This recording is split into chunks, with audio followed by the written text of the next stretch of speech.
introduction. As most of you all don't know, I am not only the police chief, but I'm also director of public safety. That puts me in charge of the fire department, puts me in charge of EMS, emergency management, everything dealing with public safety under the realm of the city of Covington. A lot of roles, but it's one of the ones that I'm proud to serve as. Basically, I'm just going to give you kind of like an idea of what occurred starting on Friday and how this played out throughout the weekend and what we ultimately wound up coming to a conclusion to.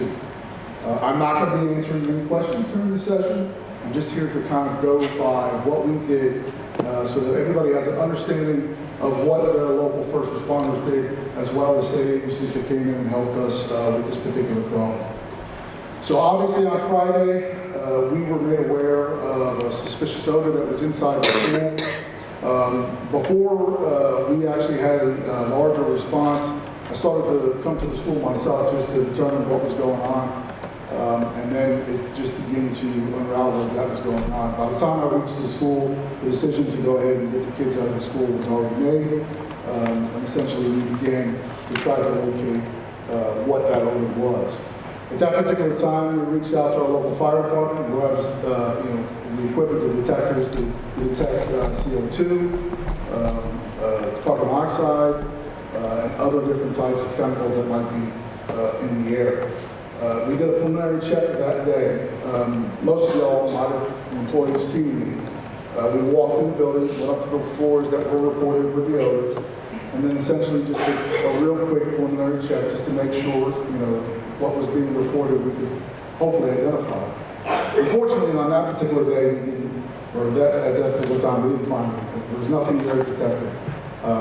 Oxygen levels were normal, and at each one of the floors that we went to into the specific rooms that also were reported that the smell was strongest. Again, unfortunately also, there were some internal actions that were taken, and they were appropriate. They opened up windows to eliminate any exposure to anything.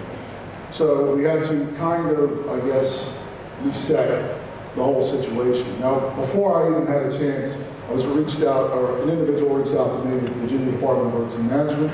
It's somebody that I work with very closely, have worked with without years. He deals with hazardous materials, and advised me that he was aware of the situation and was going to respond, which I thought was a great idea because we wanted to bring in as much resources as we could to hopefully locate whatever the issue or the problem was. They eventually showed up Friday night and basically spent at least 6 hours in the building trying to recreate what had occurred. And we knew it had started at around 10 o'clock in the morning is when the reports were being made about the odor. So we tried to recreate that. We did that by closing up the rooms and basically turning on all the boilers and as much information, as much stuff as we could to try to determine, because at that time we didn't have anything in particular that was pinpointing what the problem was. We had some odors of what we were told as cat urine. We also got told, I think, ammonia, I think, was one of the things that were spoken to us. So we would get a lot of information in a short amount of time, trying to just determine what is the actual problem. What they did is, essentially, upon arrival, the individual would be down the Virginia Department of Emergency Management. They brought some other folks, and that was the Roanoke Regional Hazmat team. They basically arrived on scene, and essentially they started to develop a plan to begin air monitoring in the building. So they used different gas meters. One of them, of course, detected oxygen. The other one detects what they call it is LEL, it's low explosive level. So like gasoline and stuff like that will go down to the lower levels. So they have a detection for that. As well as carbon dioxide and hydrogen sulfide. And we also were detecting for refrigerant. So there's a lot of different things that we were trying to detect for, as well as, there's one more item, sorry. Sensitive. So that actually, I think that detects another chemical that could have potentially been the problem. They were unsuccessful. They were not able to recreate whatever it was that created the incident earlier in the day. At that particular time, they left the facility. We went ahead and closed the building up, and we secured it so that we could try to keep as many people out as we possibly could, and also we essentially wanted to start the boilers in the building and run the heating and air conditioning, or the heating system, or basically anything that was producing gas. There was an investigation going on, so we were speaking with different folks that were involved, as well as medical doctors, trying to find out, what effects were happening to some individuals that went to the hospital. There were some other measures taken, but essentially what we decided to do is turn on all the gas operated things inside the building, and then we turn on Sunday and just start doing the checks all over. Again, on Sunday, they came in, they did a thorough check of the building, could not detect anything until they reached the kitchen. That was 2 ovens that were inside of the kitchen that had not been turned on. When one of the ovens was turned on, they initially got a detection of, I believe it was gas, and then essentially what they did is they used the CO2 sensor and detected a higher level of carbon dioxide coming out of that oven. That was the only thing in the entire school that was producing that. There was nothing else that was produced in the school that alerted them at any point. And essentially, what eventually happened was we actually came back today, just to confirm, myself and the building official came back to the school, just to determine, what was being done.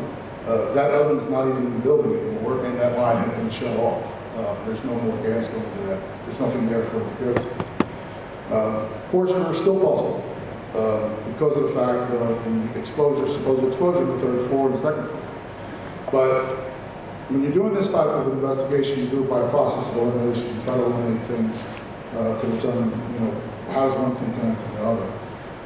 As of right now, the one thing that we were able to determine is that there's a system on top of the building, the older building, that's supposed to bring fresh air into the building constantly. It's not working properly right now, so essentially that's going to be one of the issues that we identified with the school system that they might want to readdress and get it working. What it does, essentially, when the school was built years ago, it's got windows, right? Well, most schools nowadays don't have windows to open up if you get from some other way. Well, this school does, but so you don't have to open up your windows. That system was put in place to basically circulate the air. It does a couple of different things. The building official is, sticking with his nine and said, I'm making sure that I'm getting it right. But essentially what it does, it recirculates the air, keeps the heat in the building, or keeps the air conditioning and cool air in the building, and essentially just allows for fresh air to come in the building. I was advised that years ago, I think, it did cause problems. We do live right next to a paper mill. I can tell you, working in City Hall, our system picks all those odors up and brings them into the building. For us, we constantly have that problem where we smell that. But I think that was a problem here years ago, but it's not an issue now because it's not operating. Just before you guys came in, we just did a quick check just to be 100% sure. And oxygen levels are normal. There's nothing in this particular school that's causing any type of carbon dioxide exposure. Essentially, everything that we were able to determine was the fact that we did find a leak. It was inside the kitchen, and it has been contained. We have not found anything else other than that. And I am extremely appreciative of everything. We do have a Virginia Department of Emergency Management rep here to make sure that I'm getting everything right too. There's certain terminology that I got to get right. But essentially, we took this extremely serious. That's the one thing that I can say. I actually worked in the schools in Astoria years ago, and I do have 2 individuals in the back there. One that's working in this particular school, I have another officer in the other school. So, public safety as a whole, not only just for the police department, but public safety in a whole is my sole responsibility. And any type of situation, you definitely take it seriously. And that's a lot of times, I think most folks that come to the school or at least work in the school see that on a daily basis. When something happens here, we're coming. And essentially, whatever recommendations we make to the school superintendent, hopefully they'll get those taken care of. But for the most part, to be honest with you, as of Sunday, we were fine for students to come back to the school. That's pretty much